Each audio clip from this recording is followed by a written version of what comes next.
الله الرحمن الرحيم ما أنزلنا عليك القرآن لتشقى آمنت بالله وقال رسول الله صلى الله عليه وسلم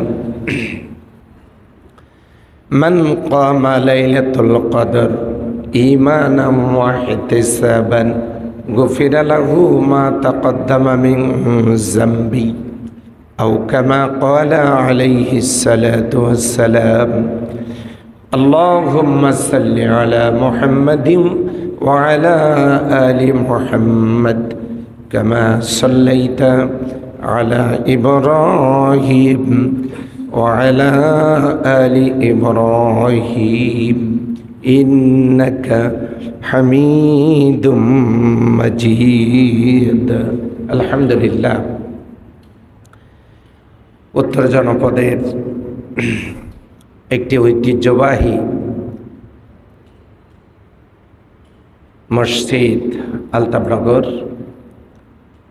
এখানে উপস্থিত সম্মানিত মুসল্লিয়ান করম ভাইয়েরা এবং দুইতলার অবস্থানরতা আমার সম্মানিত মা ও বোনেরা, আমি আপনাদেরকে সঙ্গে নিয়ে সেই মনিবের দরবারে হামদে বারি তাআলা পেশ করছি, যিনি একান্ত মেহেরবানি করে আজকের এই জুমাতুল বিদা রমজান মাসের শেষ জুমায় আমাদেরকে মসজিদে এসে হাজির হওয়ার তৌফিক এনায়েত করেছেন। এজন্য জবান খুলে বলি আলহামদুলিল্লাহ। রব্বানা লাকাল হামদ হামদান কাসীরান তয়্যিবান মুবারাকান ফীহি।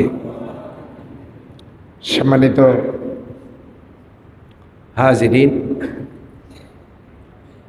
আমি আপনাদের সামনে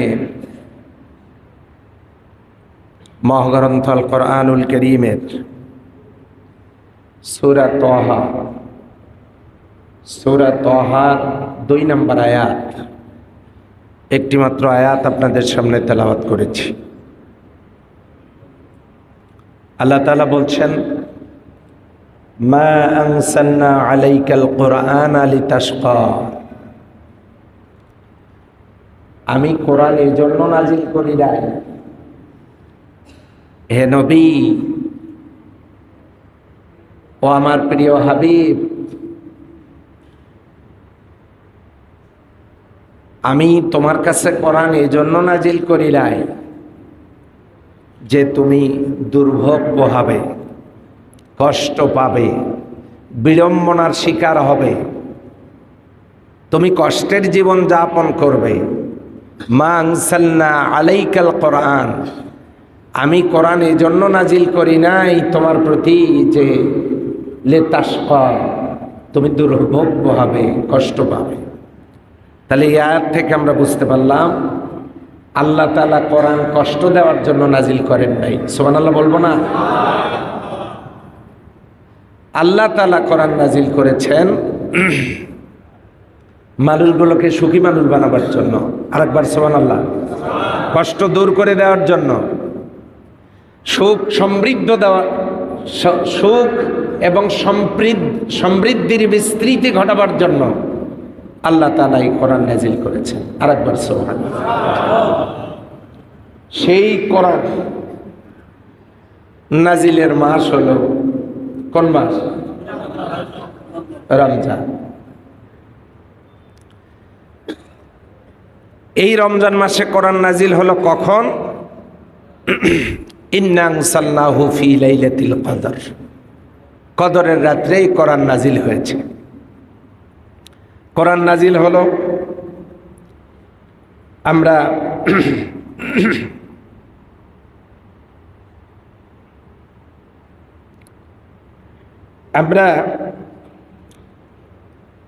এও জানতে পারলাম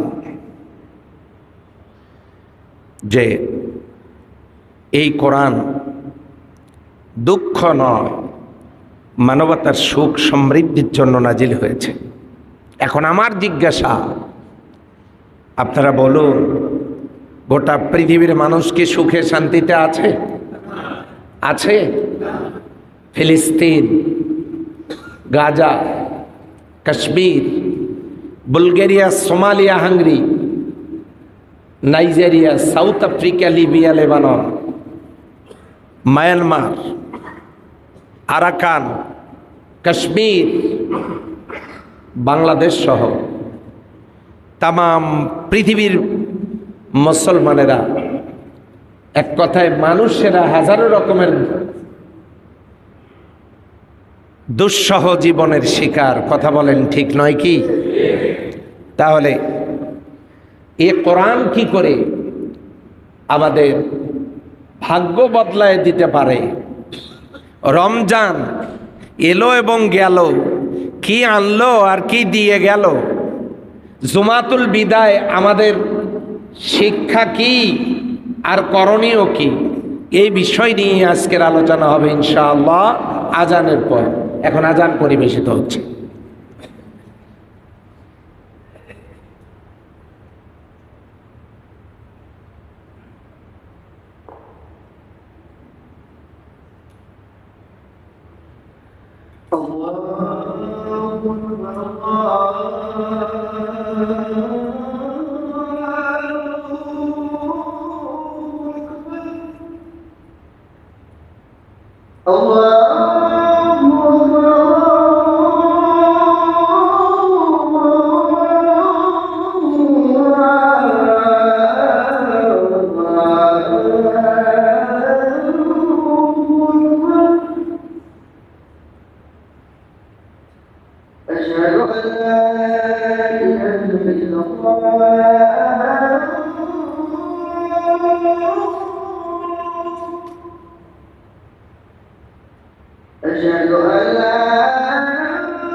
আলহামদুলিল্লাহ। তাহলে আমরা আলোচনায় ছিলাম। আমরা আলোচনা যা শুনছি তা হলো, এই রমজান মাসে আল্লাহ তাআলা বিশ্ব মানবতার জন্য, কষ্ট দূর করার জন্য, হতাশা দূর করার জন্য যে কিতাবখানা নাজিল করেছেন, সেই কিতাবের নাম কি? সবাইকে বলেছেন কি নাম? তাহলে সেই কোরআনের শুরুতে যে বিসমিল্লাহর বা আর শেষে মিনাল জিন্নাতি ওয়ান নাসের সিন, বিসমিল্লাহর বা থেকে মিনাল জিন্নাতি ওয়ান নাসের সিন পর্যন্ত এই মাঝখানে যত অক্ষর, যত শব্দ, যত বাক্য, যত আয়াত, যত সূরা, যত রুকু, এর মধ্যে আপনারা কয়টা আয়াত, কয়টা শব্দ, কয়টা রুকু, কয়টা সূরা বাদ দিলে খুশি? বোঝেন নাই মনে হয়? কোরআনের কোন অংশ বাদ দিলে আপনারা খুশি হবেন বলেন? খুশি কি হব আমরা? তাহলে পুরা কোরআন যে আল্লাহ নাজিল করেছেন, এই পুরা কোরআনের উপর আমাদের বিশ্বাস আছে না নাই? তাহলে এই কোরআনের মধ্যে যা আছে তাতে আমাদের বিশ্বাস আছে না নাই? যদি কোনো দলের নেতা বলে আমরা শরীয়ত মানি না, রাজনীতির সাথে শরীয়তের কোনো সম্পর্ক নাই, আমরা কোনো শরিয়া ভিত্তিক আইনে বিশ্বাস করি না, যদি কোনো দলের নেতা এই বক্তব্য পেশ করেন, ওই দল করা কোনো মুসলমানের জন্য জায়েজ হতে পারে না। কথা বলেন ঠিক কিনা? একদিক থেকে বলবেন কোরআন মানি, কোরআনে আমাদের বিশ্বাস আছে, কোরআনের প্রতিটি শব্দ, প্রতিটি অক্ষর, প্রতিটি আয়াত, প্রতিটি সূরা, প্রতিটি রুকু সব আমরা মানি। যদি তাই হয়, তাহলে যদি কেউ বলে আমরা শরিয়া আইনে বিশ্বাস করি না, কোরআনের সাথে রাজনীতির কোনো সম্পর্ক নাই, এই দল করা এবং সেই দলের সাহায্য সহযোগিতা করা কোনো মুসলমানের জন্য জায়েজ এবং বৈধ হতে পারে না, ঈমান থাকবে না। এই জন্য মা আনসালনা আলাইকাল কুরআনা লিতাশকা, আমি এই কোরআন আপনার কাছে এই জন্য নাজিল করি নাই যে আপনি দুর্ভোগ পোহাবেন। সেই কোরআন নাজিল হলো কোন মাসে? মুখস্থ করতে হবে। কোন মাসে? কোন রাতে? কদরের রাত্রে। কদরের রাত্রে কোরআন এলো। সেই কোরআনের মধ্যে নামাজ, রোজা, হজ, যাকাত, শরীয়তের বিধিবিধান সব আসলো। আল্লাহ বলেন তিবিয়ানাল লিকুল্লি শাই। আমি বিস্তারিত খুলে খুলে বর্ণনা করেছি। মা ফাররাতনা ফিল কিতাব, আমি এই কিতাবের ভিতরে কোনো কিচ্ছু বাদ দেই নাই। সুবহানাল্লাহ বলবেন না? যা দরকার তাই আমি বলে দিয়েছি। তারই একটা বিষয় হলো রোজা, সিয়াম। আল্লাহ বলেছিলেন, আমরা আলোচনা করেছি রমজানের শুরুতেই, ইয়া আইয়ুহাল্লাযীনা আমানু কুতিবা আলাইকুমুস সিয়াম, হে ঈমানদারেরা তোমাদের উপর আমি সিয়াম ফরজ করে দিয়েছি। কামা কুতিবা আলাল্লাযীনা মিন ক্বাবলিকুম লাআল্লাকুম তাত্তাকুন, এটা আমি এই জন্য ফরজ করে দিয়েছি, এটা তোমাদের পূর্ববর্তী জাতির উপরেও ফরজ ছিল, যেন তোমরা তাকওয়া অবলম্বন করতে পারো। কি হবে এই রোজা রাখলে? আল্লাহ সুবহানাহু ওয়া তাআলা বলছেন, কি চমৎকার করে জানাই দিলেন, ওয়ান তাসুমু খায়রুল লাকুম ইন কুনতুম তা'লামুন, তোমরা যদি রোজা রাখো এটা তোমাদের ভালো হবে। সুবহানাল্লাহ বলবেন না? কি ভালো হবে এটাও আমাদের জেনে নেওয়া দরকার। এক, রোজা পালনকারীর জন্য 4টি কল্যাণকর বিষয় থেকে যাচ্ছে। আরেকবার সুবহানাল্লাহ। এক, রোজা যদি কেউ পালন করে তার শারীরিক উপকারটা কি? উচ্চ রক্তচাপ নিয়ন্ত্রণ হবে, ডায়াবেটিস নিয়ন্ত্রণ হবে, গ্যাস্ট্রিক অ্যাসিডিটি যেটা এইটা কমে যাবে, শরীরের ভিতরে রোগ প্রতিরোধ ক্ষমতা বেড়ে যাবে। রোজাদার রোজা করলে আগামী 1 বছর পর্যন্ত শারীরিকভাবে সে সুস্থ জীবন যাপন করতে পারবে। শারীরিক উপকারিতা আল্লাহ বলছেন, ওয়ান তাসুমু খায়রুল লাকুম ইন কুনতুম তা'লামুন, যদি জানো এই রোজা যদি রাখো এতে তোমাদের কল্যাণ হবে। 1 নম্বরের কল্যাণ আমাদের শারীরিক কল্যাণ। 2 নম্বরের কল্যাণ মানসিক কল্যাণ। আপনি শরীরকে সুস্থ রাখবার জন্য তরি তরকারি, মাছ গোশত, ভাত রুটি, ফল fruits, food value, calorie, vitamin, protein এগুলো আপনি গ্রহণ করবেন। শরীর সতেজ থাকবে, সুস্থ থাকবে, সুঠাম দেহের অধিকারী আপনি হবেন। দ্যাটস ওকে, এটা আপনার শরীরের জন্য। কিন্তু আপনার শরীরের মধ্যে যে আর একজন আছে সেটা হচ্ছে রূহ।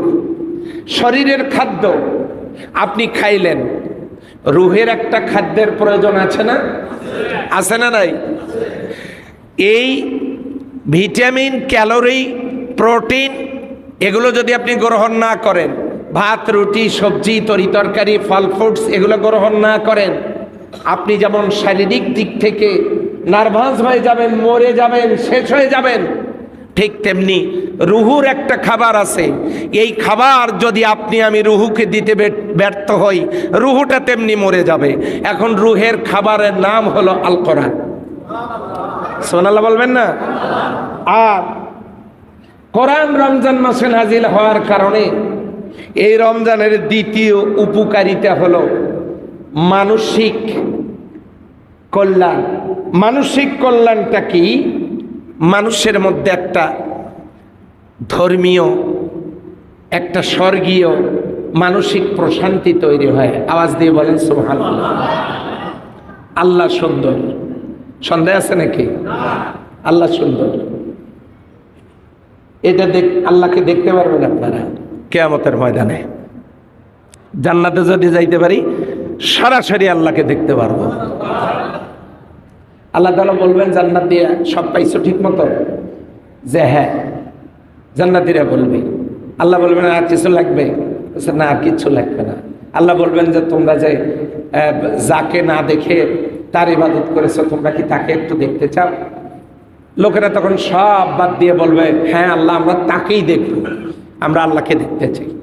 আল্লাহ বলবেন ঠিক আছে, আমি তোমাদের সাথে দেখা করব। এই জন্য আল্লাহ তাআলা প্রস্তুত করে তুলবেন জান্নাতীদেরকে। কোটি কোটি জান্নাতি, হুরেরা, জিন, ফেরেশতারা সবাই প্রস্তুত হয়ে যাবে। আল্লাহ তাআলা জান্নাতীদেরকে স্পেশাল পোশাক পাঠায় দেবেন, গিফট। সেটা পরে তারা রাজকীয়ভাবে রেডি হবেন আল্লাহর সাথে দেখা করার জন্য। এরপর আল্লাহ তাআলা চোখের পাওয়ার চেঞ্জ করে দেবেন, কন্টাক্ট লেন্সের মতো পাওয়ার চেঞ্জ করে দেবেন। দুনিয়ার চোখ দিয়ে আল্লাহকে দেখা যাবে না। আল্লাহ তাআলা ওই জান্নাতীদের চোখের পাওয়ার চেঞ্জ করে দেবেন, যে পাওয়ার হলে আল্লাহকে দেখা যায়। আল্লাহ বলবেন প্রস্তুত? জান্নাতীরা বলবে আল্লাহ আমরা অপেক্ষা আছি অধীর আগ্রহে। আল্লাহ তার সামনে থেকে কুদরতের সমস্ত পর্দা সরায় নেবেন। আল্লাহ বান্দার দিকে, বান্দা আল্লাহর দিকে তাকায় থাকবে। সুবহানাল্লাহ বলবেন না? জান্নাতীরা আল্লাহকে দেখার পর মুখ দিয়ে শুধু একটা শব্দ বের হবে, সুবহানাক। এই পর্যন্ত বলার পর অচেতন হয়ে পড়বে, তাকায় থাকবে শুধু আল্লাহর দিকে। আল্লাহ দেখবেন বান্দার দিকে। কত বছর চলে যাবে এটা আন্দাজ অনুমান করা যাবে না। আল্লাহ এত সুন্দর, আল্লাহ সুন্দর, তার দেওয়া ইসলাম সুন্দর। সুবহানাল্লাহ। ইসলাম যে সুন্দর এটা বোঝা যায় ইফতারি খাওয়ার সময়। কথা ঠিক আছে না? এই গামলার মধ্যে ইফতারি নিয়ে ধনী গরিব, ঠেলাওয়ালা, রিক্সাওয়ালা, বড় লোক সব এক জায়গা থেকে খাচ্ছে, একই লাইনে মাটিতে বসে একসাথে খাচ্ছে, কোনো বিশৃঙ্খলতা নাই। এবারে এ পর্যন্ত প্রায় আমি 38টারও বেশি, প্রায় 38 থেকে 42টার মতো ইফতার সম্মেলনে অংশগ্রহণ করেছি। আরও তো রোজা আছে, আজকেও 2টা আছে। এখন প্রশ্ন আসতে পারে, ইফতার মানুষ এক জায়গায় খায়, আপনি এতগুলো যান কিভাবে, সবখানে খাইছেন কিনা? তো আসলে ব্যাপার হলো, একখানে বক্তব্য দিয়েছি আর একখানে গিয়ে ইফতারে শরীক হয়েছে।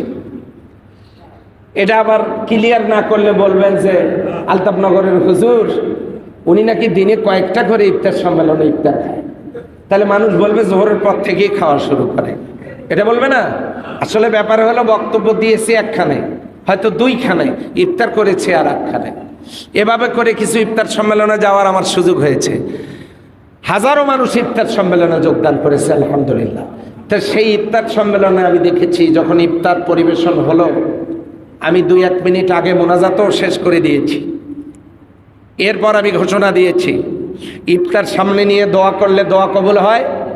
আপনারা এখন ইফতার নাড়াচাড়া করেন, আর মনে মনে আপনার নেক যেগুলো দরখাস্ত আছে, এই দরখাস্তগুলো আল্লাহকে বলেন, আল্লাহ এগুলো কবুল করবেন।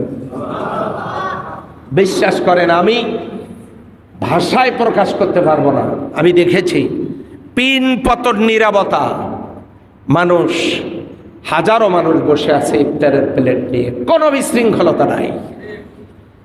আমি বললাম, আল্লাহ তুমি সুন্দর, তোমার ইসলাম কত সুন্দর, কত মানুষ খাবার সামনে নিয়ে বসা, লোকগুলো পরিশ্রান্ত, অথচ একজনও মুখে কিছু দিচ্ছে না। কি চমৎকার শৃঙ্খলা, কি সুন্দরতা, কি অনুপম সৌন্দর্য মণ্ডিত এই দৃশ্য, অনিন্দ্য সুন্দর এই দৃশ্য পর দেখতে থাকলাম আর আল্লাহর শুকরিয়া আদায় করতে থাকলাম। আল্লাহ তুমি সুন্দর, তোমার ইসলাম সুন্দর, তুমি যে রোজার বিধান দিয়েছো কত সুন্দর।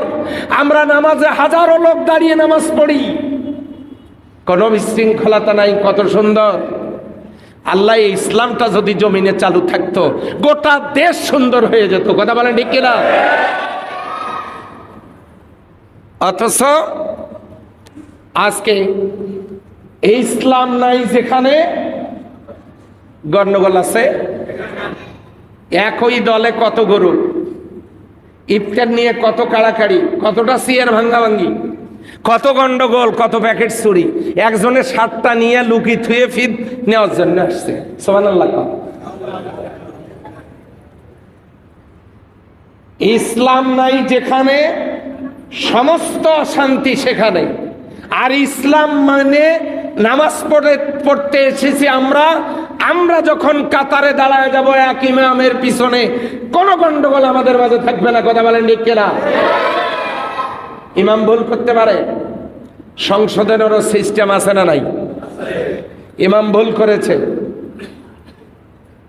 আলহামদুলিল্লাহ রাব্বিল আলামিন মালিক ইয়াউমিদ্দিন বলেছে, আপনারা মানবেন নাকি? পিছন দিক থেকে কি বলবেন? এই ইমাম সাবধান, আসি কিন্তু পিছনে, এগুলো বলবেন? হ্যাঁ, আপনি বলবেন আল্লাহু আকবার বা সুবহানাল্লাহ, যে যেটা বলেন, আল্লাহু আকবার। ইমাম বুঝতে পারবেন ভুল হয়ে গেছে, তিনি সংশোধন হবেন। যদি হাত তেলা ইমাম হয়, যদি মনে করে যে না আমি ঠিক আছি, মুক্তাদি পিছন দিক থেকে ভুল ধরে আবারও বলবে আল্লাহু আকবার, ইমাম সংশোধন হলো না, আবারও বলবে আল্লাহু আকবার, সংশোধন হলো না, বাস আপনি ইক্তেদা ছেড়ে দেন, আপনি চলে যেতে পারবেন বা নামাজ আপনি ছেড়ে দিতে পারবেন, কোনো অসুবিধা নেই। কারণ সংশোধনেরও পদ্ধতি আছে। ইমামকেও সংশোধন করা যাবে যদি ভুল করে। আর আমাদের সমাজে নেতার বিরুদ্ধে কোনো কথা চলে না। কথা বলেন ঠিক কিনা? কোনো কথা চলে না নেতার বিরুদ্ধে। নেতা যা করবে তাই। নেতা ভুল করলেও নেতাকে মানতে হবে, তাও স্লোগান দেয়, তোমার ভাই আমার ভাই, বল্টু ভাই, ট্যাবলেট ভাই, এবারের মার্কা হুকে মার্কা। এই জন্য স্বর্গীয় একটা অনুপ্রেরণা যোগায়, মানসিক কল্যাণ আসে এই রমজানের মাধ্যমে। একসাথে ধনী গরিব, উঁচু বেটে, তারপরে মোটা চিকন একসাথে বসে, কোনো ভেদাভেদ নাই, ইফতার করে। এটা একটা স্বর্গীয় পরিবেশ তৈরি হয়। সুবহানাল্লাহ বলবেন না? 3 নাম্বার, আধ্যাত্মিক কল্যাণ সাধন হয়। কেমন? এইটা রোজাদারের সম্পর্ক সরাসরি কার সাথে? দুনিয়ার কোনো মানুষের সাথে সম্পর্ক না। দেখেন আমাদের মা বোনেরা যখন রান্নাঘরে রান্না করে, রমজান মাসে রান্নার টেস্টই আলাদা, আলহামদুলিল্লাহ। অথচ তারা তরকারিতে লবণ হইল কিনা, ঝাল বেশি হইল কিনা, এটা টেস্টও করা লাগে না। তরকারিতে কি স্বাদ খারাপ হয় নাকি বলেন? আমার তো ভালো লেগেছে, আলহামদুলিল্লাহ। মা বোনেরা উপরে আছেন পর্দার সাথে, তারাও এখানে শত শত মহিলারা সালাত আদায়ের জন্য আসেন। তারা টেস্ট ছাড়া রান্না করেন, কত খাবার তাদের রেডি করতে হয়।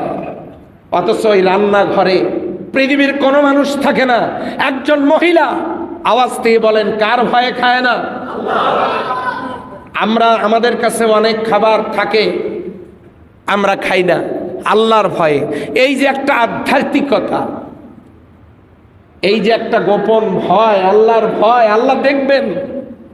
কোন মানুষ যদি সিদ্ধান্ত গ্রহণ করে আমি গোপনে পাপ করলেও আমার আল্লাহ দেখবেন, তাহলে এই রোজার শিক্ষা দিয়ে একটা মানুষ আল্লাহর ওলিতে পরিণত হতে পারে। আল্লাহ যেন আমাদেরকে এমনটাই তৌফিক দান করেন বলে আমিন। সম্মানিত হাজিরিন, আল্লাহর সাথে একটা গভীর সম্পর্ক গড়ে ওঠে। আমরা সেই রোজাটাকে সারা বছর ব্যাপৃত চেষ্টা করতে পারি। কিভাবে? আমরা আশুরার রোজা করব ইনশাআল্লাহ। আমরা এই রমজান শেষে সওয়ালের চাঁদের 6টা রোজা করব। আমরা মুহররমে আশুরার রোজা করব। আমাদের সম্ভব হলে আমরা প্রত্যেক মাসের চাঁদের 13, 14, 15 এই 3 দিন আমরা রোজা করতে পারি, চেষ্টা করে, যাদের সুযোগ আছে আমরা চেষ্টা করব। এরপরে আমরা নফল রোজা করব। আমরা বিশেষ বিশেষ আমাদের অকেশনগুলোতে আমরা রোজা করব। আমরা সোমবারে রোজা করতে পারি। বিশ্বনবী সাল্লাল্লাহু আলাইহি সাল্লাম সোমবারে দুনিয়াতে এসেছেন, আমরা রোজা করতে পারি। শুধুমাত্র আমরা রোজা করতে পারি না, বছরে 5 দিন, ঈদুল ফিতরের 1 দিন, ঈদুল আজহায় 4 দিন, এই মোট 5 দিন রোজা রাখা হারাম। এই রোজাটা বাদ দিয়ে আমরা বছরের যে কোনো সময় রোজা করতে পারি। রমজানের রোজার পরে সওয়ালের চাঁদে কেউ যদি 6টা রোজা করে, আল্লাহর নবী বলেছেন ফি কুল্লি তাহার, সে যেন সারাটা বছর রোজা রাখলো, রোজা রাখার সমপরিমাণ সওয়াব আল্লাহ তাআলা আমলনামায় দান করবেন। আরাফাতের রোজা, এরপরে জিলহজ মাসের সেই রোজা, আশুরার রোজা, এই রোজাগুলো যেন আমাদের বাদ পড়ে না যায়। মা বোনেরা এই রোজাগুলো রাখতে খুব পটু, তারা রাখেন। আমরা কথা বলতেই বুঝতে পারি যে হয়তো জিজ্ঞাসা করি তুমি খেয়েছো? না, আমি রোজা আছি। আমি অবাক হয়ে যাই মাঝে মাঝে যে এত রোজা তারা করে। আলহামদুলিল্লাহ, এমনি তো মা বোনেরা খুব সহজেই জান্নাতে যেতে পারবেন, যদি তারা শরীয়তটা মেনে চলেন জান্নাতে যেতে পারবেন। কিন্তু মহিলারা যে তুলনায় রোজা করেন ওই তুলনায় রোজা আমরা করতে পারি না। আমাদেরও চেষ্টা করা দরকার, রোজা রাখার মধ্য দিয়ে একটা আধ্যাত্মিক কল্যাণ সাধিত হয়, আল্লাহর সাথে একটা নিবিড় সম্পর্ক তৈরি হয়। আল্লাহর বক্তব্য, আমি গায়েব, আমাকে দেখা যায় না, আমি খাই না, আমার এই রোজাদারও নির্দিষ্ট সময় পর্যন্ত কিছু খায় না, এই রোজা নামক ইবাদতটাও দেখা যায় না। আল্লাহ বলেন আসসাউমু লিয়া ওয়া আনা আজিজি বিহি, রোজা আমার আর এই রোজার পুরস্কারটা আমি নিজেই দিয়ে দেব। এই জন্য আধ্যাত্মিক কল্যাণ আমরা পেতে পারি এই রোজার মাধ্যমে। এরপরে রোজা পালনকারীদের জন্য 4র্থ নম্বরে আছে পরকালীন কল্যাণ। কিয়ামতের দিন স্পেশাল বলতে একটা জিনিস থাকে, শুধুমাত্র রোজাদারদের জন্য আল্লাহ স্পেশাল একটা জান্নাতের কোয়ার্টার বানাবেন। সেই কোয়ার্টারটা হলো রাইয়ান। এখন প্রশ্ন আসতে পারে যে রাইয়ান যদি একটা কোয়ার্টার হয়, ওটার মধ্যে কি সবাই ঢুকবে নাকি, সব রোজাদারেরা, নারী পুরুষেরা? ব্যাপারটা তা না। এই কোয়ার্টার বলতে সরকারি কোয়ার্টারের মতো এই বিল্ডিংগুলো, যেমন এ পাশেও dining space, kitchen, bedroom, master bed, guest room, যেভাবে সাজানো এ পাশেও ওইভাবে সাজানো, একই স্পেস, একই ক্যাটাগরি, একই কোয়ালিটি। এই রকম করে বোঝাতে গেলে এই যে আলতাফনগর ইনস্টিটিউটের যে বিদ্যালয়, এই বিদ্যালয়ে যেমন বিদ্যালয় একটা, আলতাফনগর ইনস্টিটিউট একটা, এইটার দরজা যেমন অনেকগুলো, যার যেমন যোগ্যতা সেই যোগ্যতার দরজা দিয়ে যেমন ওই ক্লাসগুলোতে প্রবেশ করবে শ্রেণীর ছাত্ররা, ঠিক তেমনি যার আমলের কোয়ালিটি যেমন রাইয়ান নামক দরজা দিয়ে প্রবেশ করে সে সেই রকম কোয়ালিটিপূর্ণ জান্নাতের মধ্যে তারা প্রবেশ করবে। বলেন সুবহানাল্লাহ। তাহলে পরকালীন কল্যাণ আল্লাহ সুবহানাহু ওয়া তাআলা দান করবেন।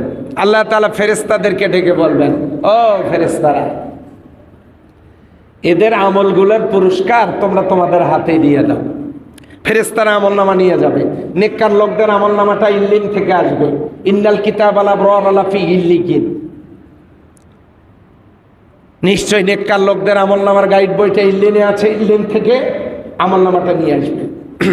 ওমা আদরাকা মা ইল্লিকিন, আপনার কাছে জানতে চাইবে ইল্লিনটা কি?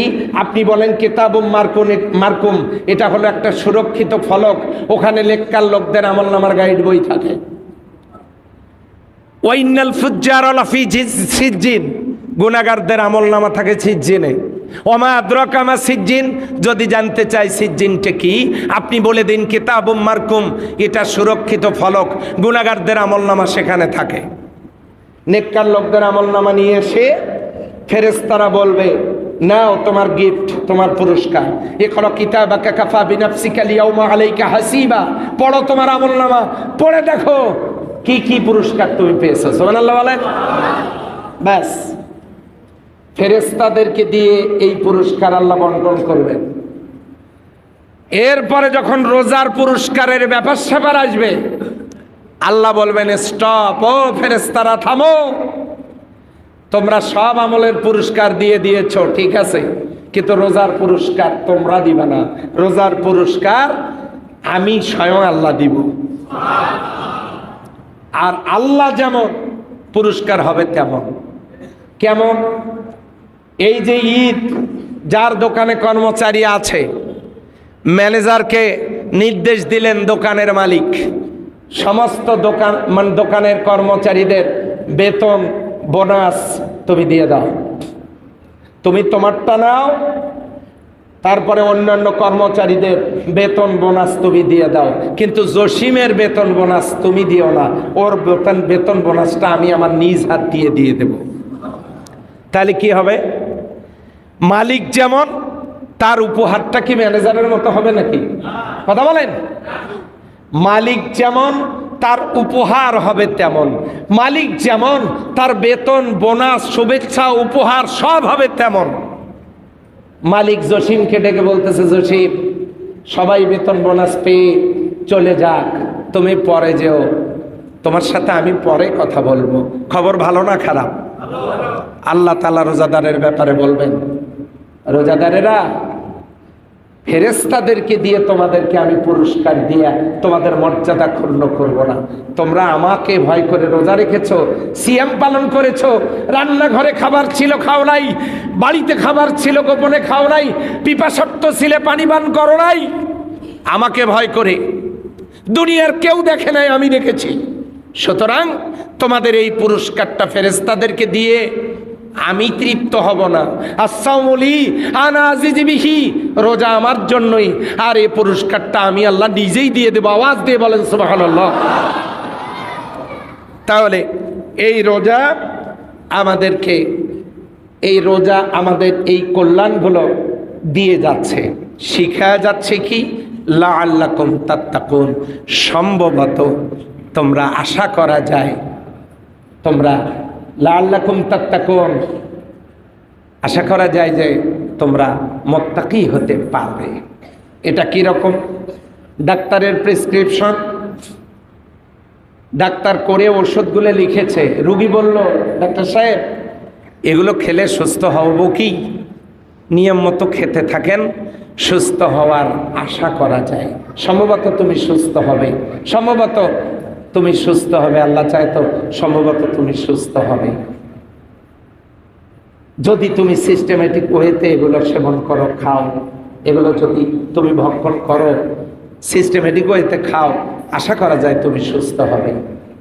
আল্লাহ যে কারণে রমজানে কোরআন দিলেন, আমাদের জন্য জীবন চলার জন্য প্রেসক্রিপশন, এই প্রেসক্রিপশন অনুযায়ী আমরা যদি আমাদের জীবন পরিচালিত করি, আল্লাহ বলছেন লাআল্লাকুম তাত্তাকুন, আশা করা যায় তোমরা মুত্তাকি হবে। বলেন সুবহানাল্লাহ।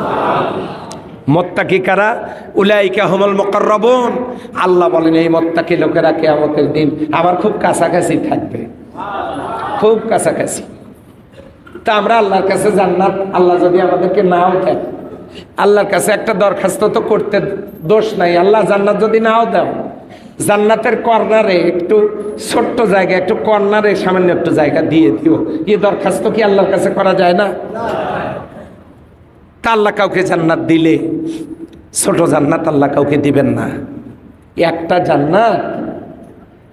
জান্নাত আকাশ এবং জমিনের মাঝখানে যে ব্যাসার্ধ এরিয়া, এর চাইতেও বড় হবে একজনের জন্য বরাদ্দকৃত একটা ফ্ল্যাট। যে এত জায়গা কোথায় পাবে আল্লাহ? জায়গার কি অভাব আল্লাহর কাছে আছে? দ্বিতীয় আসমানের তুলনায় প্রথম আসমান যেটা, এটা হচ্ছে কারো হাতের আংটি যদি সাহারা মরুভূমিতে পড়ে যায়, এটা তো খুব তাড়াতাড়ি খুঁজে পাওয়া যাবে নাকি? বিমান থেকে একজন আংটি ফেলায় দিয়েছে সাহারা মরুভূমিতে, এখন আপনি জায়গা মতো ফ্লাইট ল্যান্ড করার পরে নেমে আংটি খুঁজতেছেন, খুব তাড়াতাড়ি পাওয়ার কথা না? সাহারা মরুভূমি কল্পনাও করতে পারবেন না, এত বড়। সেই মরুভূমির ভিতরে একটা আংটি যা, আঙ্গুলের একটা আংটি যা, প্রথম আসমানের তুলনায় দ্বিতীয় আসমানের তুলনায় প্রথম আসমানটা। এই সূর্যের অধীনে যতগুলো গ্রহ নক্ষত্র, বুধ, শুক্র, পৃথিবী, মঙ্গল, বৃহস্পতি, শনি, Uranus, Neptune, Pluto, Vulcan, X পিস্তলেস্টা, আপনি চিন্তা করে দেখে অবাক হয়ে যাবেন। আমাদের একটা চাঁদ, বৃহস্পতি গ্রহে 16টা চাঁদ, প্লুটো গ্রহে 42টা চাঁদ। আমাদের 365 দিনে এক বছর, আর প্লুটো গ্রহে 684 বছরে এক বছর। তাহলে সেটা কত বড়!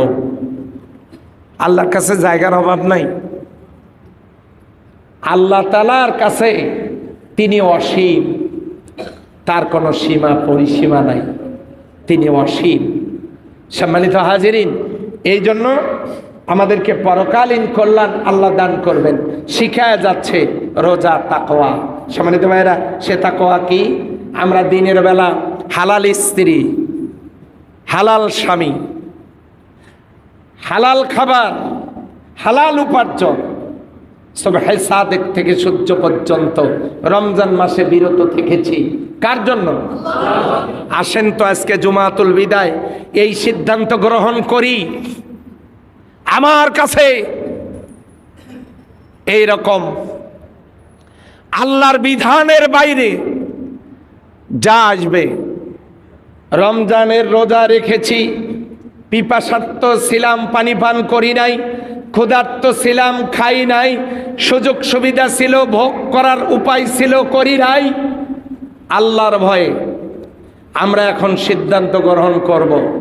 ওই আল্লাহর ভয়েই আমরা গোপন এবং প্রকাশ্যে সমস্ত পাপ ছেড়ে দেওয়ার সিদ্ধান্ত আমাদের নেওয়ার দরকার আছে না নাই ভাইরা?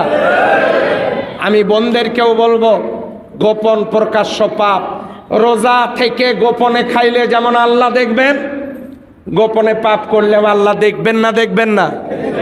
এই জন্য এগুলো থেকে আমরা বিরত থাকব। সম্মানিত হাজিরিন, আজকে জুমাতুল বিদা। এই জুমাতুল বিদা এর গুরুত্ব বোঝাবার জন্য কারণ হলো 4টা। কয়টা কারণ?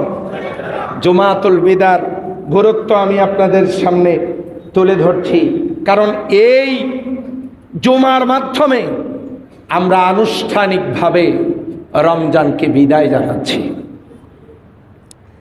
এটা হলো জুমাতুল বিদা, আনুষ্ঠানিকভাবে বিদায় জানাচ্ছি। আমরা এই জুমা, রমজান মাসে আর এই জুমা আমরা পাবো না। অনেকেই তার হায়াতি জিন্দিগিতেই আর পাবে না। আগামী বছর সবার কপালে রমজানের রোজা আছে, এটা কি আমরা গ্যারান্টি দিয়ে বলতে পারি? আপনারা মনে হয় ঘুমাচ্ছেন নাকি? কারা কারা ঘুমাচ্ছেন হাত তোলেন, দেখেন তো যে উনি সজাগ আছেন কিনা। হ্যাঁ, কারা কারা ঘুমাচ্ছেন হাত তোলেন। সম্মানিত হাজির, ঘুমালে কিন্তু অজু থাকবে না, আবার গিয়ে অজু করে আসা লাগবে। এখন লক্ষ্য রাখতে হবে, আলোচনার দিকে খেয়াল রাখতে হবে যে আমরা এই দিনটাকে আনুষ্ঠানিকভাবে বিদায় জানাচ্ছি। আমরা রমজান মাসে আর কি জুমা পাবো? পাবো না। হতে পারে এটাই শেষ জুমা, আর জুমা আমরা পাবো না। শেষ জুমায় মনে করুন আমরা এসেছি, জীবনেরও শেষ জুমায় এসেছি, অথবা জীবনেরও শেষ রমজানের জুমায়, জুমাতুল বিদায় আমরা এসেছি। সম্মানিত হাজির, এরপরেই আসবে আমাদের জন্য ঈদ। আমি ঈদের আলোচনায় পরে যাচ্ছি। এখন আমরা এই জুমাতুল বিদায় আনুষ্ঠানিকভাবে রমজানকে বিদায় জানানোর অর্থ এ নয় যে আগামীকাল আর রোজা করবেন না। মানে এই জুমা, রমজানের শেষ জুমা, আমরা একসাথে হয়ে রমজানকে বিদায়ের সময় রমজানের হয়ে গেছে, আমরা বিদায় জানাচ্ছি। এটা আমাদের বছরের পর বছর যুগ যুগ ধরে চলে আসা একটা ঐতিহ্য, জুমাতুল বিদা। 2 নাম্বার, এ দিনটিতে জুমার খুতবায় সাদাকাতুল ফিতর, জাকাত সম্পর্কে আলোচনা করা হয়। ইসলামিক ফাউন্ডেশন থেকে নির্ধারিত এবারের সাদকাতুল ফিতর যেটা, সেইটা 110 টাকা নির্ধারণ করা হয়েছে। এটি ঈদের মাঠে গিয়ে নয়, বা সাদকাতুল ফিতরের টাকা দিয়ে ইমামের বেতন নয়। অনেকে এই টাকা থেকে আবার ইমামের বেতন দেন, ওই যখন ইমামের টাকার জন্য রুমাল ছেড়ে দেওয়া হয় তখন ওখানে এই টাকাগুলো দেন না। এটা ঈদের আগে গরিব, দুঃখী, অসহায়, মুসাফির, আর এটা আমরা যাতে ঈদের আনন্দটাকে সমভাগে ভাগ করে নিতে পারি, সমানভাবে, সেও যেন একটু হাসে খুশির দিনে, আর আমরাও যাতে একসাথে মিলেমিশে ঈদ করতে পারি, ইসলামের সৌন্দর্য আমরা যাতে মেনে চলতে পারি, অটুট অক্ষুণ্ণ রাখতে পারি, সে কারণে আমাদেরকে এই সাদাকাতুল ফিতরের আলোচনা করা হয়। আমি দুটো বিষয়ে গুরুত্ব দিচ্ছি। আকিমুস সালাতের পরে আল্লাহ তাআলা 32 জায়গায় ওয়াতুজ যাকাতের কথা বলেছেন। তার মানে আল্লাহ তাআলা যাদের উপরে সাহেবে মাল যাদেরকে বানিয়েছেন, জাকাত দেওয়ার মতো সম্পদশালী করেছেন, আপনারা রমজান মাসে দিলে এই টাকাটার ৭০ থেকে ৭০০ গুণ পর্যন্ত সওয়াব আল্লাহ আপনার আমলনামায় দান করবেন। যাদের সুযোগ আছে দিয়ে দেন। আর দয়া করে আজকের মধ্যেই, খুব বেশি দেরি হলে কালকের মধ্যেই সাদাকাতুল ফিতর বাড়িতে আবাল বৃদ্ধ বনিতা যে কয়জন পরিবারের সদস্য, প্রত্যেকের জন্য 110 টাকা সর্বনিম্ন, উচ্চ হলো 2800 কত টাকা জানো, ধরেন 2800 টাকা উচ্চ, আরো বেশি দিতে পারে, আর সর্বনিম্ন হলো 110 টাকা। আপনার বাড়িতে সদস্য সংখ্যা 10 জন, আপনাকে দিতে হবে 1100 টাকা। আপনাকে এমনি করে প্রতিজনে 110 টাকা করে সাদাকাতুল ফিতর আমাদেরকে দেয়া লাগবে। এটা আপনারা দিয়ে দিবেন। জাকাত যাদের ফরজ সেটা আপনারা দিয়ে দিবেন।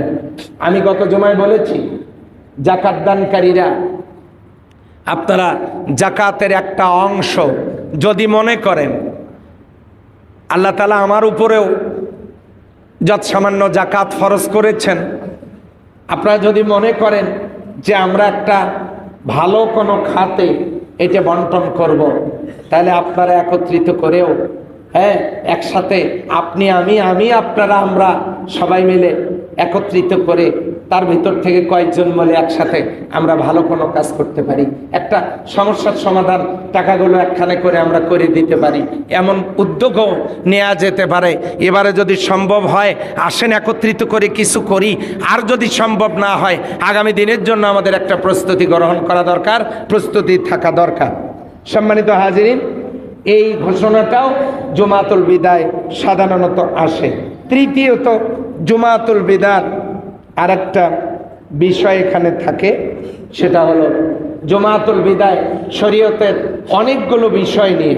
একটা হলো কোরআন নাজিল, রমজানের শিক্ষা, তাকওয়া অর্জনের উপায়, সাদকাতুল ফিতর, জাকাত এবং ঈদুল ফিতরে করণীয় এবং বর্জনীয়, এই বিষয়গুলো নিয়ে বক্তারা বা ইমামেরা যে ওয়াজ নসিহত করবার সুযোগ জুমাতুল বিদায় থাকে। এখানে অনেক মুসল্লির সমাবেশ ঘটে জুমাতুল বিদায়। এই কথাগুলো জাতির কর্ণকুহরে প্রবেশ করানো দরকার, তাদের কাছে প্রিজাইড করা দরকার, উপস্থাপন করা দরকার। এজন্য এই জুমাতুল বিদার গুরুত্বটা অনেক বেশি। সম্মানিত হাজিরিন, এরপরে চতুর্থ যে বিষয়টা সেটি হচ্ছে বর্তমান পৃথিবীর যে অবস্থা, জেরুজালেম, ফিলিস্তিন এবং গাজা, ওদের দাবি কি জানেন? ওদের দাবি ফিলিস্তিনের স্বাধীনতা দিতে হবে। স্বাধীনতা চাওয়া কি অন্যায়? কথা বলেন, অন্যায়? আল্লাহ নিজেই বলেছেন, আর রহমান আল্লামাল কোরআন খলাকাল ইনসান আল্লামাহুল বায়ান। আল্লাহ মানুষকে কথা বলার স্বাধীনতা দিয়েছেন, কথা বলার সুযোগ করে দিয়েছেন। এ স্বাধীনতা আল্লাহ দিয়ে দিয়েছেন, অথচ এই ইসরায়েল নামক দানবেরা, এই রাষ্ট্রটা আন্তর্জাতিক সন্ত্রাসী রাষ্ট্র হিসেবে স্বীকৃত। এই ইসরায়েল, যারা তাদের রাষ্ট্রীয় আয়ের মেজরিটি% অর্থ তারা খরচ করে অস্ত্র বানাবার জন্য। সম্মানিত ভাইরা, আমি আপনাদের কাছে জানতে চাই, যাদের মনের মধ্যে রবের ভয় আছে, এই মানুষগুলো কি র‍্যাবকে ভয় করার দরকার আছে? রবের ভয় যার অন্তরে, র‍্যাবের ভয়ের দরকার তার নেই। রবের ভয়ে যে অন্যায় থেকে বিরত থাকতে পারে, দুনিয়ার কোনো র‍্যাব তার ক্ষতি করতে পারবে না। এই যদি হয় বাস্তবতা, তাহলে ইসরায়েলে যে মরণাস্ত্রগুলো বানানো হয়েছে, পারমাণবিক রাসায়নিক অস্ত্র, ক্ষেপণাস্ত্র, রকেট লঞ্চার যেগুলো বানানো হয়েছে, যেগুলো বোমা বানানো হয়েছে, রাসায়নিক অস্ত্র যেগুলো প্রস্তুত তারা করেছে, এগুলো কি মানুষের উপকার করার জন্য না মানুষ মারার জন্য?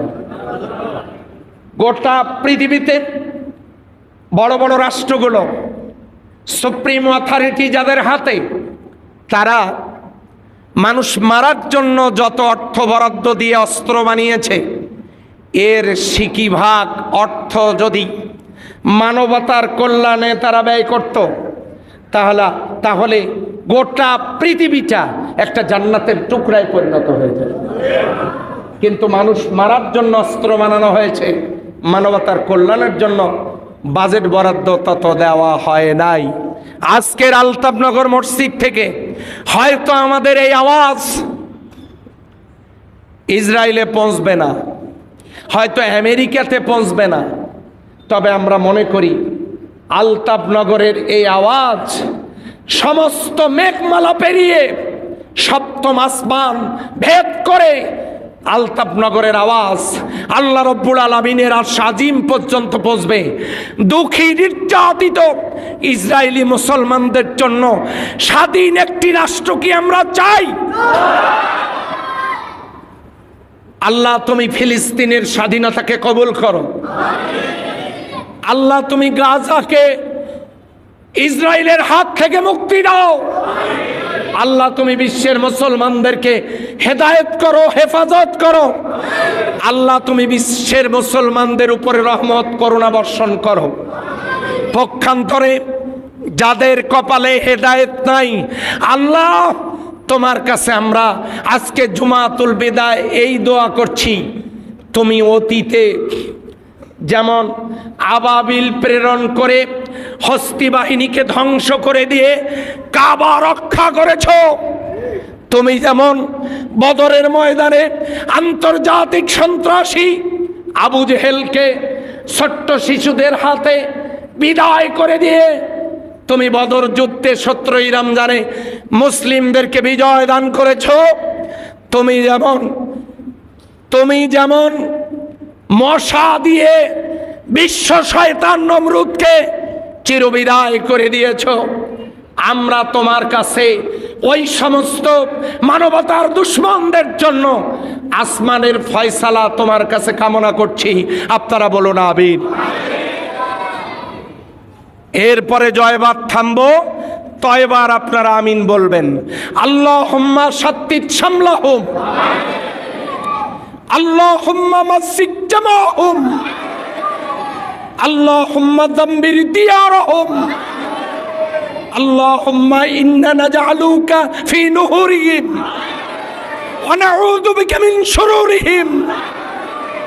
আল মাউতু লিল ইসরাইল, আল মাউতু লিল ইসরাইল।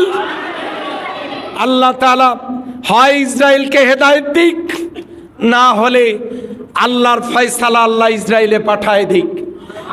আমরা জুমাতুল বিদায় আলতাফনগর থেকে আল্লাহর দরবারে এই দরখাস্ত পেশ করছি, বলে না আমিন। সম্মানিত হাজিরিন, আমরা গোটা বিশ্ব মুসলিম, এখন আর আমাদের ভেদাভেদ করবার কোনো দরকার নাই।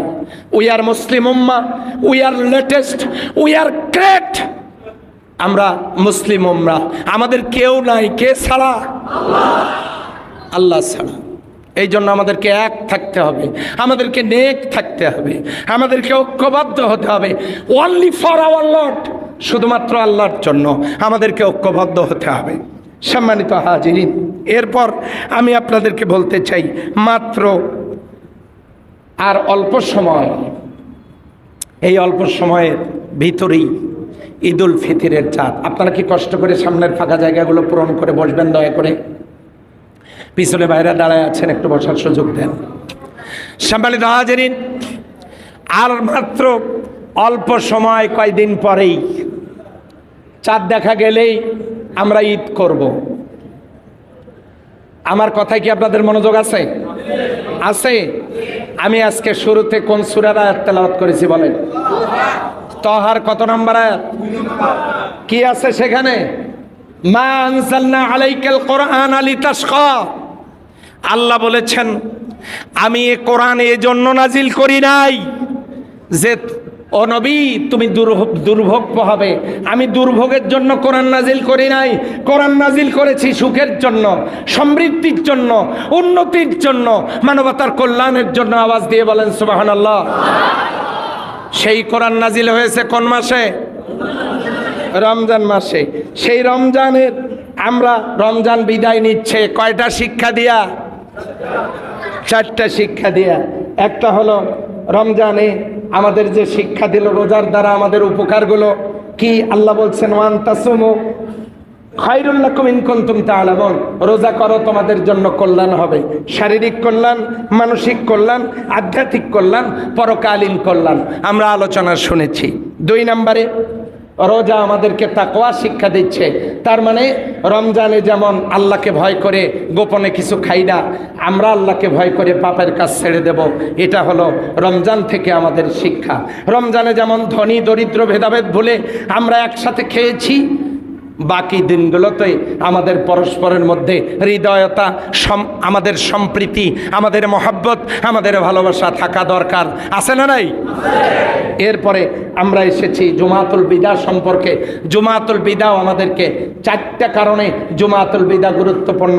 আমরা 1 নম্বরে যেটা বলেছি সেটা হচ্ছে যে এই জুমাতুল বিদার দিন আমরা আনুষ্ঠানিকভাবে রমজানকে বিদায় জানাই। দ্বিতীয়ত সদকাতুল ফিতর এবং আমাদের করণীয় বর্জনীয় সম্পর্কে আমরা আলোচনা করি। 3 নম্বরে আমাদের মসজিদে, আমাদের এই মসজিদগুলোতে ঈদুল ফিতরের করণীয় বর্জনীয় সম্পর্কে কথা হয়। আর চতুর্থত আমাদের মুসলিম উম্মার ঐক্য, সমৃদ্ধি, সম্প্রীতি যারা বিনষ্ট করবার চেষ্টা করছে বিভিন্ন রকমের ক্ষেত্র তৈরি করে, ওরা তো এসে করে না, ওরা দেশে দেশে কিছু এজেন্ট নিয়োগ করে। কথা বলেন ঠিক কিনা? যারা রঙিন চশমা চোখে লাগায়া পৃথিবীকে সাদা কালো দেখতে চায়। কথা ঠিক কিনা? ওই যে এক ছেলেকে প্রশ্ন করেছিল, বলতো সাদা কালো টিভি আর রঙিন টিভির মধ্যে পার্থক্য কি? তখন সেই ছেলে বলেছে, এটা তো সহজ পার্থক্য। যে টিভিতে মূলা দেখালে মূলা গাজরের মতো দেখায়, এইটা হলো রঙিন টিভি। আর যেটাতে মূলা দেখাইলে মূলের মতো দেখায়, এটা হলো সাদা কালো টিভি। তো এখন তারা রঙিন চশমা দিয়ে পৃথিবী দেখতেছে, সব রঙিন। আমরা রঙিন চশমা লাগাই নাই, আমরা রঙিন চশমা বাদ দিয়ে আমরা সাদাভাবে পৃথিবীকে দেখতে চাই। আমরা ভেদাভেদ ভুলে যেতে চাই। আল্লাহর জন্য ঐক্যবদ্ধ হতে কি আমরা রাজি আছি? কারা কারা এই সিদ্ধান্ত নিতে পারি দেখি তো?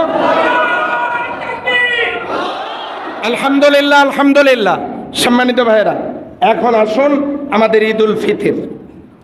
ঈদুল ফিতর যেদিনই আসুক, চাঁদ ওঠার আগে না পরে? হ্যাঁ, কেউ যে ওখানে দেখা গেছে এখানে করি, দরকার নেই। চাঁদ দেখে রোজা, চাঁদ দেখে ঈদ, ঠিক আছে? আচ্ছা, আমরা কোনো গন্ডগোল গ্যাঞ্জামে যাব না। কাজগুলো কি সেটা একটু জানি। ঈদের দিন সম্ভব হলে সুন্দর অথবা পরিষ্কার পোশাক পরিধান করা। আপনি নতুন জামা কিনতে পারেন নাই, আফসোস করার দরকার নেই। ইন্নামাল উসরি ইউসরা, কষ্টের পর আল্লাহ আপনাকে সুখ দান করবে, অসুবিধা নেই। তবে কাপড়টা পরিষ্কার হতে হবে। তো সুন্দর পরিষ্কার মানে উত্তম পোশাক পরিধান করা, এটা আমরা করবো ইনশাআল্লাহ। 2, ঈদগাহ মাঠে যাওয়ার আগে কিছু পানাহার করা, কিছু খেয়ে যাওয়া, যত সামান্য কিছু মুখে দিয়ে যাওয়া। ঈদগাহ মাঠে যাওয়ার সময় আমরা তাকবীর বলবো, আল্লাহু আকবার, আল্লাহু আকবার, লা ইলাহা ইল্লাল্লাহু, আল্লাহু আকবার, আল্লাহু আকবার, ওয়ালিল্লাহিল হামদ। বলতে পারবো না? আসেন না একবার প্র্যাকটিস করি। আল্লাহু আকবার, আল্লাহু আকবার, লা ইলাহা ইল্লাল্লাহু, আল্লাহু আকবার, আল্লাহু আকবার, ওয়ালিল্লাহিল হামদ। এই তালবিয়া পাঠ করতে করতে আমরা যাব। অনেকেই গল্প করতে করতে যাই, জামা কত হয়েছে, কেনাকাটা কেমন হইল, এসে হ্যান ত্যান, এগুলো না। তালবিয়া পাঠ করতে করতে যাব। এক পাশ দিয়ে যাব, এক রাস্তা দিয়ে যাব, পারলে আর এক রাস্তায় আসবো। ঈদের দিন গাড়ি ঘোড়া কম, চেষ্টা করব আমরা ডাইন পাশ দিয়ে যাব, আবার ডাইন পাশ দিয়ে আসবো। যাওয়ার সময় ডাইন পাশ, আসার সময় এই পাশের ডাইন পাশ। পারবো তো ইনশাল্লাহ? চেষ্টা করে দেখি, আল্লাহ তৌফিক দান করুক বলে আমিন। এরপরে পায়ে হেঁটে ঈদগাহ মাঠে যাওয়া। তাই বলে যানবাহন গাড়িতে চড়া যাবে না তা না। মাঠ যদি কাছে হয় কেন যানবাহন নিয়ে যাবেন? একটু হাঁটেন, প্রতি কদম আল্লাহ সওয়াব দিয়ে ভরপুর করে দেবেন। আর যদি দূরে হয় যানবাহন নিয়ে যাবেন, যেতে পারবেন। এরপরে ঈদগাহ মাঠে যাওয়ার সময় শিশুদেরকে সঙ্গে নেবেন। অনেকেই নিতে চায় না, জঞ্জাল আবর্জনা মনে করে, আরে শান্তি মতো নামাজ পড়তে চাই, দরকার নাই, ওই শান্তির আপনার দরকার নেই, বাচ্চা নিয়ে যাবেন। নামাজের কাতারের ভিতর দিয়ে দৌড়ে দৌড়ি করবে, আপনার নামাজের কোনো ক্ষতি হবে না। আপনার সেজদার জায়গায় বসে থাকবে, আস্তে করে নামাজের ভিতরেই আপনি সরায় দিয়া বাচ্চাটাকে আস্তে করে সরায় দিয়ে সেজদা দিবেন। যদি সত্যি না চায়, ওর গায়ের উপরে, মাথার উপরে, পিঠের উপরে সেজদা দিবেন, কবুল হয়ে যাবে। ইসলামকে সহজ করেন। ইয়াসসিরু ওয়ালা তুআসসিরু, বাশশিরু ওয়ালা তুনাফফিরু। সহজ করেন, কঠিন করেন না। সুসংবাদ দেন, বীতশ্রদ্ধ করেন না। ইসলাম ব্রড, মোর ব্রড, অলওয়েজ ব্রড। ইসলাম সব সময় উদার। ইসলামের মধ্যে এত সংকীর্ণতা নাই। বাচ্চাগুলোকে নিয়ে যাবেন, হোক আপনার ছোট মেয়ে সন্তান, হোক আপনার ছেলে সন্তান, আপনি নিয়ে যাবেন। ওরা দুষ্টমি করবে। রাসূলুল্লাহ সাল্লাল্লাহু আলাইহি ওয়াসাল্লামের জামানায় বাচ্চারা চিল্লাচিল্লি করত, তারা আনন্দ করত, ফুর্তি করত, মাঠের মধ্যে খেলতো। নবী এবং সাহাবাজ বাইনগণ সালাত আদায় করতেন। সুবহানাল্লাহ বলবেন না? নিয়ে যাবেন। এরপর ঈদের শুভেচ্ছা বিনিময় করা। এখন শুভেচ্ছার ধরন, বড় লোকেরা বড় লোকের সাথে বুক মিলায়, মানে স্ট্যাটাস মেনটেন করে। গরিবদেরকে আর কেউ কাছে টেনে নিতে চায় না। মনে রাখবেন, আপনার কবর কিন্তু বড় লোক গিয়ে খুঁড়বে না। আপনাকে গোসল কিন্তু কোনো বড় লোক দেবে না। আপনার লাশ কবরে কোনো বড় লোক দেবে না, পাবে না। এই জন্য যে মানুষগুলোকে দিয়ে আপনার বাড়ি তৈরি, যে মানুষগুলোর গায়ের ঘাম ঝরানোর ইচ্ছায় আপনার মাল যায়, যে মানুষগুলোকে দিয়ে আপনি কৃষিকাজ করেন, ব্যবসায় উন্নতি করেন, যে মানুষগুলো দিয়ে, যে মানুষেরা তাদের ঘাম রক্ত দিয়ে সমাজের চাকাটা চালু রেখেছেন, ওই মানুষগুলোই হলো দেশপ্রেমী। ওই মানুষগুলোকে আল্লাহ ভালোবাসেন। আপনি তাদেরকে অবজ্ঞা করবেন কেন? এখন তো বুক মেলানো আলিঙ্গন আস্তে আস্তে কমেই যাচ্ছে। এই জন্য আলিঙ্গন করবেন, পরস্পর মোসাহাবা, মোয়ানাকা। মোসাহাবা হাতে, মোয়ানাকা হলো করমর্দন, আলিঙ্গন, বুক মেলানো। মহব্বত বাড়বে না কমবে? আমরা এই কাজটা করবার চেষ্টা করব ইনশাআল্লাহ। এরপর ঈদগাহ মাঠে যাবেন, সবার শেষে যেন পিছনের কাতার থেকে আগে আসা যায় নাকি? হ্যাঁ, ঈদগাহ মাঠে গিয়ে খুতবা শুনতে হবে। ঈদগাহ মাঠে আগে যেতে হবে আর খুতবা শুনতে হবে। এটা হলো ঈদের দিনের করণীয়। বর্জনীয় কি? বর্জনীয় হলো ঈদগাহ মাঠে আমরা তো গন্ডগোল করার পশু। কালকে হয়তো পত্রিকায় দেখবো সারা দেশে, মানে ঈদের পরের দিনই হয়তো দেখবো সারা দেশে অমুক অমুক জায়গায় ইমাম মাঠ, দুই গ্রুপ সংঘর্ষ, এতজন নিহত। এগুলো যেন দেখা না লাগে। আলতাবনগরে যারা এসেছেন, আল্লাহ তাদের বারাকা নাসিব করুক বলে আমিন।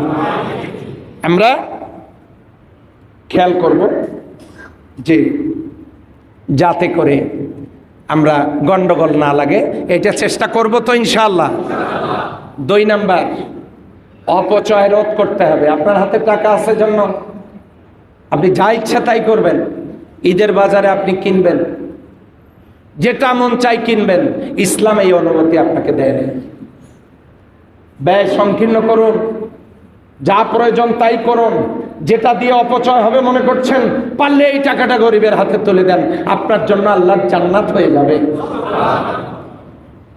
পরস্পরকে আমরা একটু হৃদয় দিয়ে মূল্যায়ন করবার জন্য চেষ্টা করি। তৃতীয়ত, ব্যান্ড পার্টি।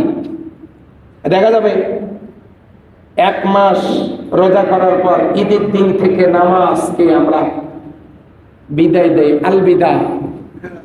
মসজিদে আজান চলছে, ব্যান্ড পার্টি চলছে, ঢিস ঢিস করে, বোঝেন নাই মনে হয়? ওই যে দেখ সাউন্ড বক্সে গাড়ির উপর, এলে গাড়িও পায় এগুলো, ওই ছোট ছোট টলিগুলো যেগুলোতে মুরগি নিয়ে যায়, এগুলো রিজার্ভ করে দেখবেন গায়ে গেঞ্জি পর্যন্ত না, প্যান্ট খুলে পড়ে যাচ্ছে, 1 হাত দিয়ে ধরে নাচতেছে। এরকম আছে না এরকম? ঢিস ঢিস করে নাচে। আপনি মুসলমান মায়ের সন্তান, আপনি নাচতেছেন ঠিক আছে, আপনি একটা লোকেরও দোয়া পাবেন না। আল্লাহ না করুন এই নাচানাচিতে গাড়িটা যদি দুর্ঘটনার কবলে পড়ে মৃত্যু নসিব হয়ে যায়, জিন্দিগিতে জান্নাত জুটবে না। এই জন্য কপালে জান্নাত জুটবে না। এই জন্য এই জাতীয় কাজ থেকে আমরা বিরত থাকব, অশ্লীল কাজ থেকে আমরা বিরত থাকব। তারপরে অনেক ছেলে মোটরসাইকেল ঈদের আগে কিনেছে, এখন আজকেই একটু না দেখালে কেমন হয়, বাস উঠিয়া আছে না? আপনারা মনে করছেন আমি এগুলো দেখি না? আমি তো বসে থেকে গাড়িতে গ্লাস দিয়ে তো সব দেখা যায়। এরকম করে আমার একটা গাড়ি, আমার গাড়িতে প্রাইভেট কারকে ওভারটেক করে চলে গেল ছেলেটা। আমরা দেখতেইছি ছেলেটার এই যাওয়ার দৃশ্য। ঠাস করে সামনে একটা ট্রাকের সাথে লাগলোই শুধু না, চাকার নিচে চলে গেল স্পটে। আমি ড্রাইভারকে বললাম, দেখেছো ওই জায়গায় ওর মৃত্যু লেখা আছে, এ কারণে এত স্পিডে থাকা আমাদের গাড়িটাকে ওভারটেক করেছে, সেখানে গিয়ে সে তার জীবনটা চলে গেল, সে নিহত হলো। সম্মানিত ভাইরা, আচ্ছা মোটরসাইকেল যাবে যাতে এইরকম করার দরকার আছে। একটা লোক যদি ভালো বলে, আমি যুবকদেরকে বলবো, যত পঙ্গু আহত নিহত মোটরসাইকেলে হয় এত অন্য কোনো যানবাহনে হয় না। সুতরাং সতর্কতার সাথে আমাদের চলাফেরা করবার দরকার। বলেন আছে না নাই? এরপরে বিজাতীয়দের সংস্কৃতি বাদ দিতে হবে। ঈদের দিন সকালবেলা সবাই ঈদগাহ মাঠে যাচ্ছেন, হযরত ওমর রাদিয়াল্লাহু তাআলা আনহুকে খুঁজে পাওয়া যাচ্ছে না। হযরত ওমর রাদিয়াল্লাহু তাআলা আনহু নাই কেন? খুঁজতে গিয়ে দেখেন তার বাড়িতেই একটা জায়গায় বসে হযরত ওমর অঝর নয়নে কাঁদতেছেন। তিনি কাঁদতেছেন। অর্ধেক পৃথিবীর প্রেসিডেন্ট, আল্লাহর জমিনে জান্নাতি মানুষের তালিকায় ৩ নম্বরের যিনি, তিনি কাঁদতেছেন। সাহাবা আজমাইনগণ জিজ্ঞাসা করলেন, অগ আল্লাহর নবী, খলিফা, আমিরুল মুমিনিন হযরত ওমর, আজকে কি ঈদের দিন নয়? তিনি বললেন হ্যাঁ। তাহলে ঈদগাহ মাঠে যাওয়ার পরিবর্তে আপনি বাড়িতে কাঁদতেছেন কেন? কারণ কি? হযরত ওমর তখন বললেন, তোমরা যারা নিশ্চিত হয়েছ তোমাদের ইফতার, তোমাদের তারাবি, তোমাদের সিয়াম, তোমাদের ইবাদত, তোমাদের দান, তোমাদের সাদাকা, তোমাদের তাসবিহ তাহলিল আল্লাহর দরবারে কবুল হয়েছে, তোমরা যারা নিশ্চিত হয়েছ ভাই, তোমরা আনন্দ করো। আমি ওমর এখনো নিশ্চিত না আমার আমলগুলো আল্লাহর দরবারে কবুল হয়েছে কিনা। আমি সেজন্য কাঁদতেছি, সেজন্য আমার চোখে পানি। সম্মানিত হাজিরিন, তাদের অবস্থা যদি এমন হয় তাহলে বলুন আমাদের আমলের মধ্যে ত্রুটি থাকা স্বাভাবিক না অস্বাভাবিক? তাহলে এত আনন্দের কি আছে ভাই আমাদের? এই জন্য আমাদেরকে ফিরে আসতে হবে আল্লাহর পথে। সেই আল্লাহর পথে ফিরে আসবার জন্যই আল্লাহ সুবহানাহু ওয়া তাআলা আমাদের জন্য জীবন বিধান দান করেছেন আল কোরআন। সেটা যেন কোন মাসে? রমজান মাসে। সেই কোরআনের সূরা তাহার 2 নম্বর আয়াত, মা আনসালনা আলাইকাল কোরআন লিতাশকা, আমি কোরআন এই জন্য নাজিল করি নাই যে তোমরা দুর্ভোগ পোহাবে। তার মানে আল্লাহ আয়াতটা বুঝালেন কোরআন এসেছে সুখ দেওয়ার জন্য, কোরআন এসেছে শান্তি কায়েমের জন্য। আপনারা যারা ইসলাম মানেন, ইফতারের সময় দেখবেন কত শান্তি। এই যে মসজিদে এত লোক, একজন ইমামের পিছনে নামাজ পড়বে, আপনারা কি আমাকে সূরা ঠিক করে দিয়েছেন আমি কোন সূরা দিয়ে পড়বো? যা দিয়ে পড়বো তাই। কত শৃঙ্খলা, কত সুন্দরতা, কত শান্তি। আল্লাহ সুন্দর, ইসলাম সুন্দর, আল্লাহর বিধিবিধান সুন্দর। এই ইসলাম জমিনের সাথে চালু থাকলে জমিন হইতো সুন্দর। সেই জমিনে ইসলাম চালু থাক, এটা কি আমরা চাই? যদি চাই তাহলে আল্লাহর দ্বীনের পথেই আমাদেরকে আসতে হবে। আর কোরআন এজন্যই নাজিল হয়েছে দুঃখ দূর করার জন্য। আল্লাহ আমাদের তৌফিক দান করুক বলে আমিন। এখন একটি ঘোষণা, আচ্ছা, এই একজন বোন, ওনার নাম ছিল